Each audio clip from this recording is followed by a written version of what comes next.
Hi YouTube, it's Carmen. I have a lot to talk about today, so this one might be a long video, or maybe not. I might get it done fast, who knows.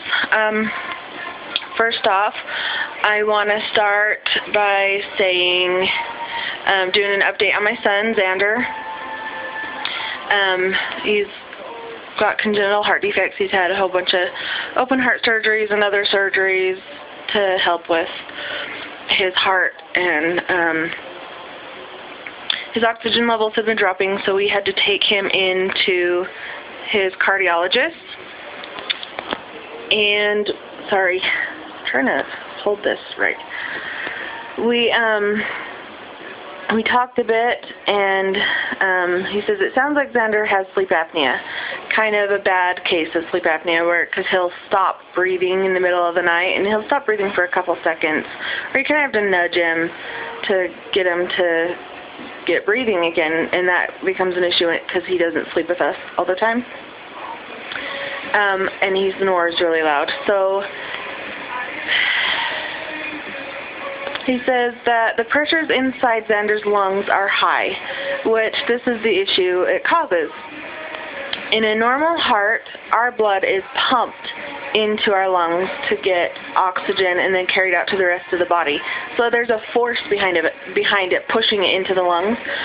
But with his surgeries, because his heart doesn't operate that way, his heart doesn't work that way, it never did, his heart, he just kind of dumps the blood into the lungs. It just kind of flows in there. There's no force behind it. It just kind of flows in there. So the pressure in his lungs get high, and that stops that flow to his lungs, making it so the rest of his body doesn't get oxygen, and it backs up in the rest of his body, this blue blood, this unoxygenated, the used stuff. So that's the issue we're dealing with right now, is Xander's oxygen levels dropping really low. The pressures inside of his heart and his lungs are really high,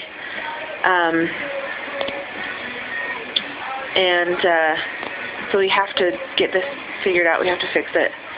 So our cardiologist is sending us to an ENT, an ear, nose, and throat specialist at the Children's Hospital where the cardiologist is. And they will either schedule him for a sleep study to make sure that that's what it is, but we're pretty positive that's what he has. Or they will just schedule him to get his adenoids and his tonsils removed, because that should help. But right now I feel like it's kind of like a guessing game. They don't really know if this will help, because this might not be the whole issue. There might be more going on that we don't know about. But Xander's had issues with his ears his whole life. Normally people drain down the backs of their throats. He has always had an extra large output through his ears, always, since he was born. He started getting really bad infections for a while. They put tubes in his ears. He was deaf before they put the tubes in. He couldn't hear. He failed the hearing test. They put the tubes in when he was 2, or just before he turned 2, and all of a sudden he could hear, so he started talking, he started walking, and that was awesome for us. But if the adenoids are a problem, that could be why his ears have had issues too. So we go up next week on the 14th. August 14th, 2012. And he's supposed to start school on August 21st, 2012. And I'm already really nervous about school for him, because he has his pacemaker, and he's had his chest opened. He's had his sternum cut open 3 different times, and it's held closed by wires now. And I worry about on the playground, if it's going to get rough, and someone's going to come running around the corner and bump into him, and he's going to fall. And I'm not talking about little bumps. Little bumps we can handle, that's fine. But I'm worried about somebody like literally running full force around a corner, not seeing him, and him hitting his chest, or falling and the wires of his pacemaker coming loose, or, you know, him falling off a toy, or... Sorry. I'm scared to death. When he was 1 and he had his first open heart surgery, when they're done with the open heart, they put in pacer wires that attach to the heart to keep the heart beating, to help it out after surgery, because it kind of has a hard time.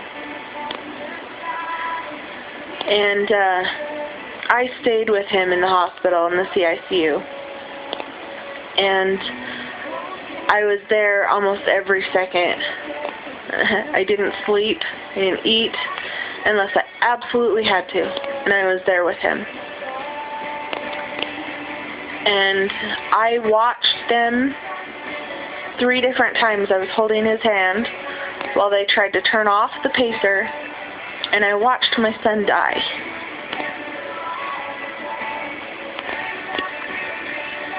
And all I could do was hold his hand and pray that they could get him to come back, that they could get his heart beating again. Hurry. And that's a horrible thing to have to go through. He's going to be 6 this year, and it's a miracle that we have him in our lives. It's amazing. I love him so much. And my 4 girls. And surgeries are hard. I hate having to do these things. I mean, he had 2 of those times that his chest was open was last year in July, so it's only been a year tomorrow that we got to bring him home from the hospital. Sorry, my hand is really, really shaky. And putting him back in the hospital is really just not something that I really wanted to do. And then after they take his adenoids and his tonsils out, we'll give it a couple months to see how his heart handles it. And then they're going to go back in and they're going to do a heart cath. So it's just a small surgery in and out. But we're praying, we're keeping our fingers crossed that this will work and that this will help and it can help solve the problem. I talked a little bit about a fundraiser that they had for him and a whole bunch of other families out here. That did not go as well as I would have hoped. There was nobody who signed up for Xander.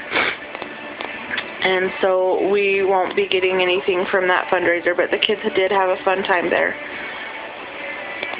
And we are still debating on whether or not we want to continue being a part of this foundation, because this is 2 years in a row now that it's not helped Xander. And it gets frustrating putting in a lot of work and effort and seeing no results from it. So I'm having a yard sale on the 18th. I have been working my butt off making jewelry, and I'm going to be selling a whole bunch of my jewelry there. And if I have enough time, I'm going to get a couple of tutus out too, and my headbands and flowers and stuff I'm going to put out. Okay, so that's Xander. Now on to my weight. So 3 weeks ago tomorrow, I finished my 6-month doctor-supervised diet, and I had gotten down to 219 pounds from 250 was the original, what the doctors said I started at.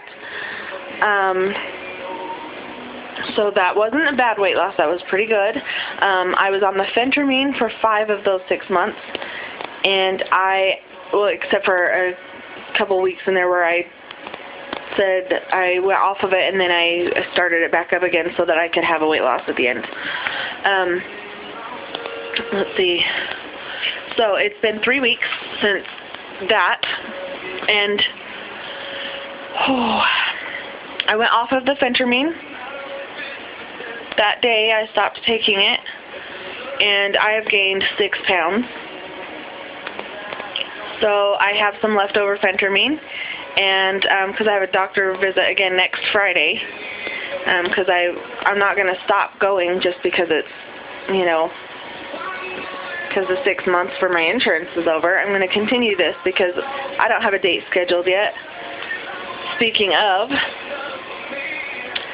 the lady at my surgeon's office, I really like her, right? I really did. And I thought, she's really great. She's going to work really hard for me, and we're going to get this done. She got my papers, everything, on the 23rd of July. The 23rd. And I call that week. I have to leave messages because I can't get anybody. I can't get her to talk to me. She's too busy or whatnot. She's not in the office, or I had to leave her messages. So I left a couple of messages. And, then I called my insurance company and I said, I'm just checking on the status of this pre-approval. And they said, I'm sorry, but we don't have anything in here. We have no record of any surgery companies calling. Nobody, no doctors have called and requested this. We don't have any paperwork, nothing. We have nothing. And so I got pretty upset, and I called back and I left her another message on that Friday. And it was the 27th, it was my husband's birthday. And we had to be up at primary on Monday. So I'm calling, and I told her, look, the insurance says they haven't received anything. They don't have any record of even a request. What's going on? Am I missing papers? Do I need to send in something else? Am I missing something? What's going on? I hear nothing until Monday, the 30th. I'm sitting up at Primary Children's Hospital trying to talk to my son's cardiologist, and I get the phone call from my surgeon's office, and I had to say, I'm sorry, but I have been waiting for this call for a week, and I really need to take it. And he was nice enough, and he says, okay, I understand, another doctor's, you guys got what you're going, he's really nice guy. And so I take it, and it is Sharon, my insurance advocate lady over at the surgeon's office. And I asked her, I said, the insurance hadn't gotten anything, no requests, no papers, nothing. What's going on? Am I missing paperwork? Do I need to send some in? Is there something that I need to do? And she says, no, I got the papers on the 23rd, and I just now started looking at them. I'm going to work on them for the rest of the day. And this is after lunch, she calls, midday. She says, I just started looking at them. I don't know everything that I have because I haven't looked at them all, but I'm going to work on them all day today until I go home, and then I'm off the rest of the week. She says, if I don't get it done tonight, I'll start again next Monday early in the morning as soon as I get here. So that was supposed to be this Monday. Well, it's Thursday. It's August, and I'm getting pissed off. I can't get a hold of them over there. I call, can I talk to Sharon? Sure. And it goes to her voicemail. I don't get to talk to her. I left her a message, and I'm getting nothing. So I'm going to call my insurance company again today and see if they've got the request, because they should. It's Thursday. It's almost 3 weeks later, and my insurance hasn't even gotten the request yet. This is ridiculous to me. I have asked questions about it on my gastric bypass support pages. I have other people who have gone through the gastric bypass, gone through the process, people who are going through the process. And I said, I understand she's busy. You know, fine, she's busy, cool. But every single other person, even the people in my area who have worked with that same office, have said, you know, it only took about 48 hours before my paperwork was turned in, before my insurance had the request. So why has it taken her? She's had my papers for over a week.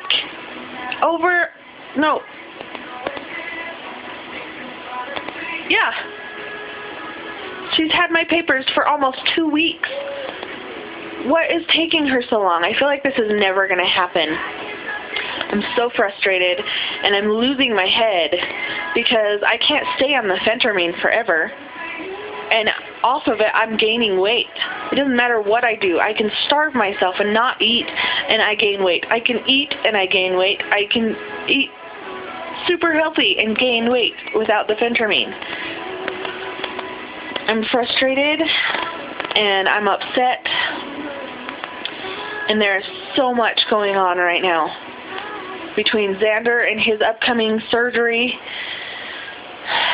that I have to deal with, school starts on the 21st for 3 of my 5 kids, maybe 4 if the school will fucking call me back. See, they're supposed to be setting up testing for my 2 younger ones, Zaylee, who are trying to get into the preschool over there, and Xander for his kindergarten class. I haven't gotten any papers. I haven't gotten a call. I haven't gotten anything to schedule for that. School starts in just over a week. And so I'm getting really tense. I'm having anxiety about all of this, trying to get my stuff figured out, trying to get Xander's stuff figured out, trying to get everything for school. We are so broke, I could not afford to buy my kids school clothes. I had to go and ask for help from the church to buy food for my family. And I feel ashamed.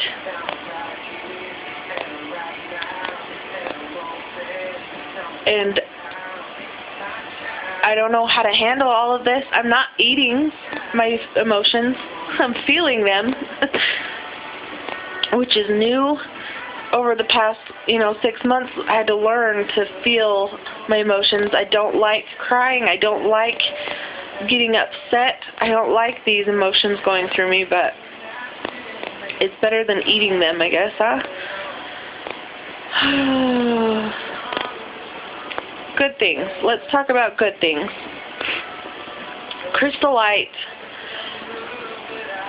Well, the generic, my Walmart brand, the Good Value stuff, has some really good flavors that come out recently, and they're just in the little packets, and I will show you. I drink this. This is 750 milliliters, or just over 24 ounces. You're supposed to use one of those packets in 16.5 ounces of water. That's the regular water bottle, right? I use one in this big thing because I like it a little bit more watered down, and it tastes fabulous. They have one that's a peach mango green tea, and it is so yummy. And the cherry pomegranate is so good. The blueberry acai is good. They have a cherry limeade. I'm not a big fan of the cherry limeade, but my husband likes that one. And then there's just a regular peach mango, and that's got, the B vitamins in it and a little bit of caffeine for energy and stuff. But I like them. I think that they are really good. Plus, Crystal Light for the summer came out with their mojito mix and their appletini and their martini mixes, which are really good. They're only 5 calories per serving, which is really good for me. So for me, 5 calories in this big, this is one serving for me. This is what I do. And I like them. I think they're really good.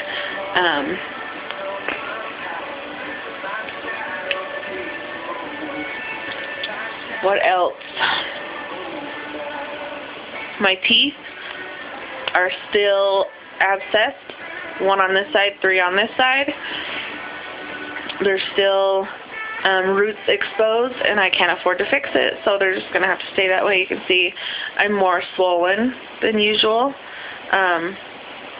They hurt, and there's nothing I can do except for take ibuprofen, which I take because that's what works for me. I went and got gastric strips for my tongue. I also stocked up, well, I bought an extra bottle of my chewy vitamins because I do what I take anyways. They're a prenatal vitamin, and they're the gummy, chewy prenatal vitamin is what I take anyways. So I got some more of those for after surgery, and I got an extra thing of calcium ones with vitamin D. And what else? Did I get anything else for surgery? Like to prepare? See, I feel like it's never going to happen, but I have to prepare in case it will.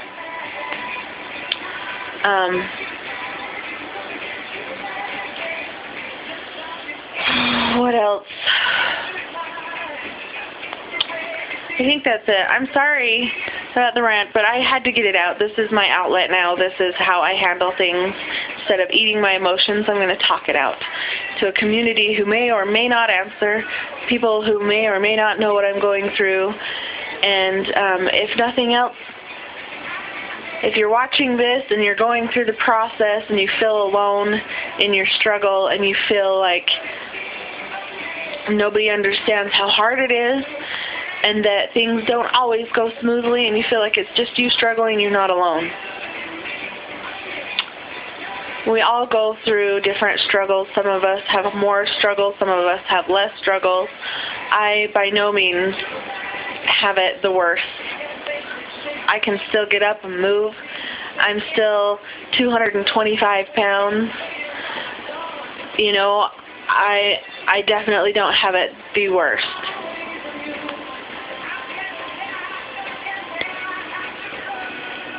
But with that, I think I'm going to sign off because I think this video is getting way too long. Anyways, comment, subscribe, like, do what you got to do to make you happy. Live happy. Don't let these kinds of situations get you down. You're not alone. And I'm not alone. And we will make it through this happy and healthy for life. Bye, guys.